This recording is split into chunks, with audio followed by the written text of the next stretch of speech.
Morales from Black Film TV. Hello, folks. Good to see you guys. Hi, our favorite. I love it. Hey, Simone. Hey, Wilson. Hey, so David, what led you to come up with this brouhaha that has you playing this guy who's coming out of jail, trying to get his life together, and still going through a lot of shenanigans? I wish it was down to me. Paul Hunter is the conduit for this show. He approached me 6 years ago with a short film script. I had never read anything like it. I'd never seen a character quite like it. The parabolic, surrealist, quirky nature of it, the themes within it, the nature of the black family at the center of it. I just was so enamored with how creative it was. And so, we went off and did that short film. And then I kept talking to him, and there was just so much more story because the show is based on him growing up in the Valley in the 60s and 70s. I play a version of his dad. Simone plays a version of his mom. And all that chaos that ensued, it was so crazy the amount of times I would ask Paul about how fantastical the nature of what we were about to shoot was. And he would go, oh yeah, that reminds me of when, and he would go into the actual story it's based on. So Paul Hunter is the one to blame. Simone, you play a story and, he mentions chaos, but you look at her story, it's like she's mild-mannered, she's seen a lot, she's dealt with a lot. Why so? Why not just walk away, with the kids, but she stays there knowing the Hampton comes in and you never know what he's going to bring with him? I think because at the heart of it, she loves him. She wants for him to be the best version of himself. She wants for them to achieve what they set out when they were young, when they first got married, which is to have a life together. Despite his missteps, despite their challenges, I think that that's why she stays. But at the same time, she cannot accept just this, which is why she wants more for herself and why she challenges her children to branch out and be who they want to be, because Hampton is Hampton. And so I think that, at this point, she's not leaving her house. There is nowhere for her to go, but she wants for him to get it together, whether it's together or separate. That's what she wants. Just get it together. Get it. Yeah, this is not so much of a comedy, but there are some funny moments in here. David, do you see yourself having funny bones?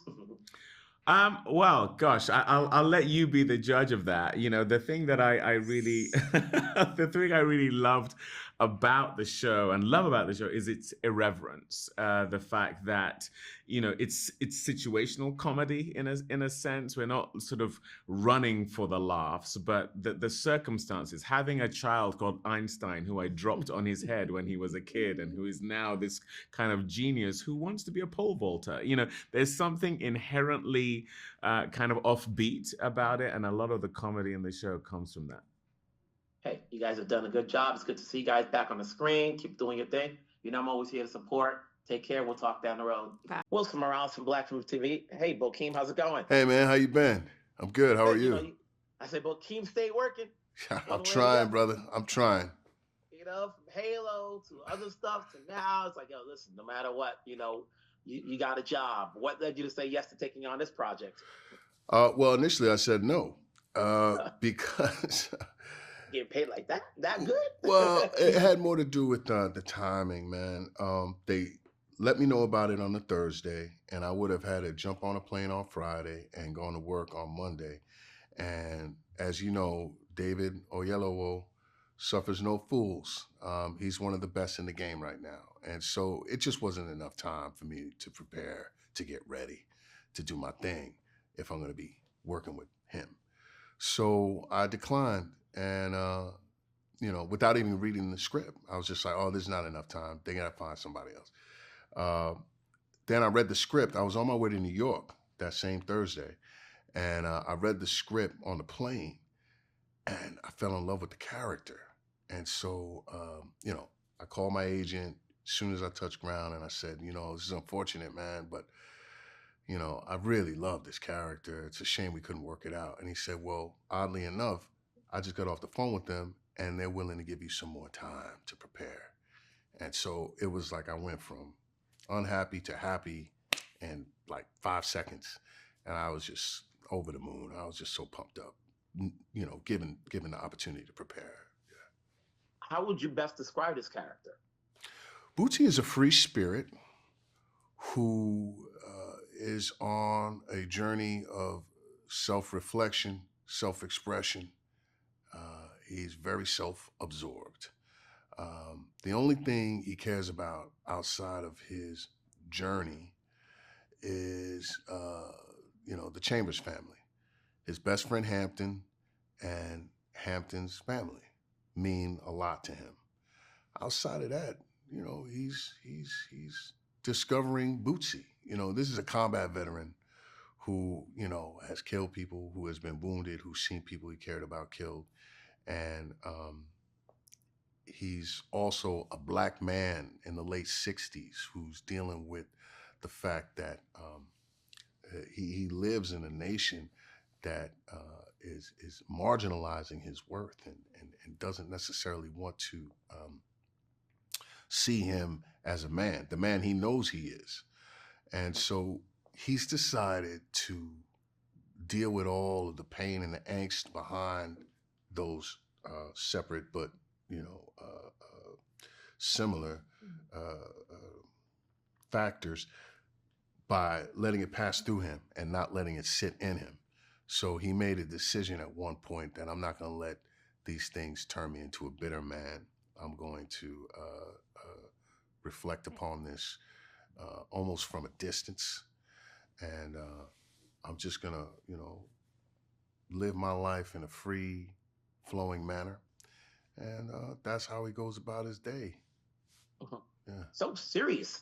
When you do say all that, and you're working with David and you got a good script, is there anything once you finish production that you got out of shooting the series that maybe help you out, skill set wise or whatever, to whatever project you do next? Absolutely. Timing, in a comedic sense, is such a subtle factor to think about when you're working in this genre. And to be honest, government cheese isn't just a singular genre. There's a lot going on. There's a lot of different dynamics. But speaking specifically of comedic timing, it's not easy. It really is like a thin line. And I learned so much about that working on this project that I hope I can take into other roles, because you're either funny or you're not. It's not subjective. It's like either people are laughing or they're not laughing. You know what I mean? And understanding that is something that I learned a lot about on this job.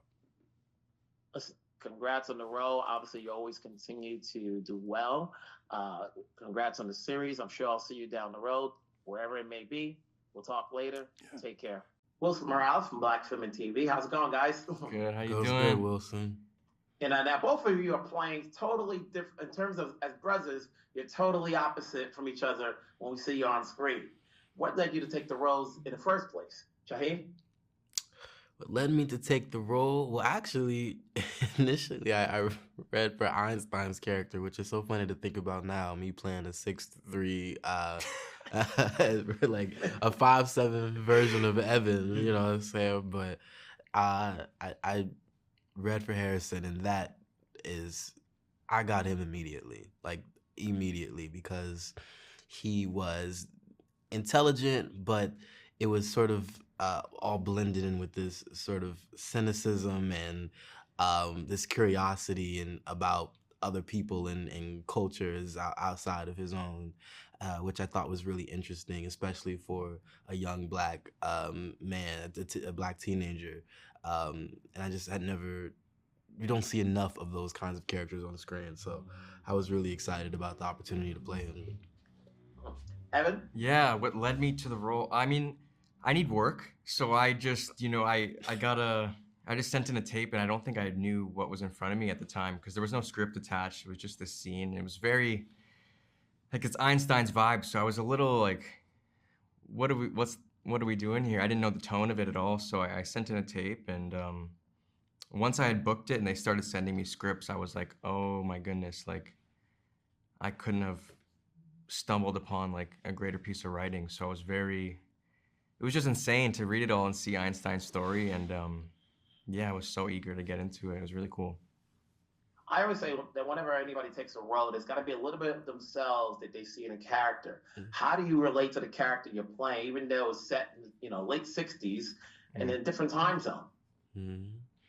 Yeah, I would say about Harrison, one of the things that really intrigued me about him from the beginning in reading the scripts is that I felt that even though, yes, our show takes place in a very specific time period, I felt like Harrison was the kind of character where he could have existed in any period, really. And he felt so much like the young people of now, you know, very outspoken and very finite and grounded in what he believes in and won't take no for an answer, and is on the surface very self-realized, but underneath is still trying to figure out his place in the world. And even a lot of those aspects I really related to, and just leaning into that unabashed willingness to just be who you are was the most exciting thing, and hopefully something that a lot of other people can, especially around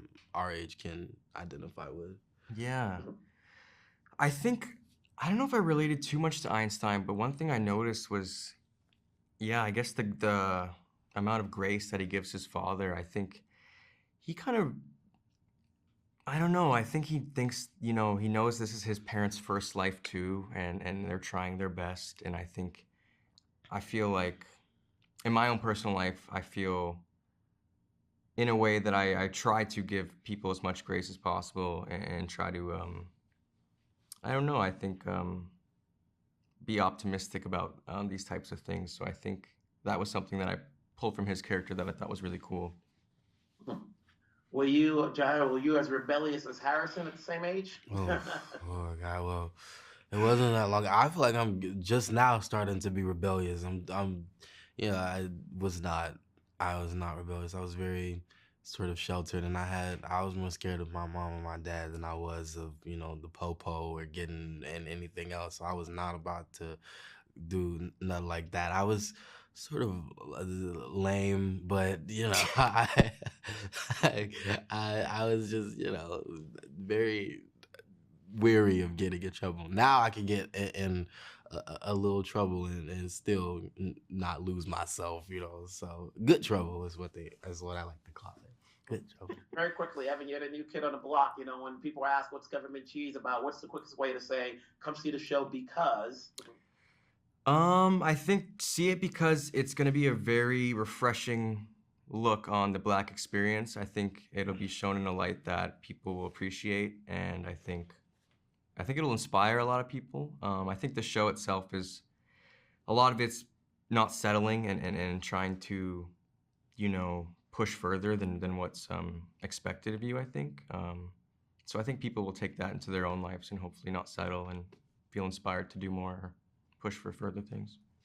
See, already a pro. You got the assignment. Congrats, guys, on the roads. Congrats on the series. We'll talk down the road. Take care.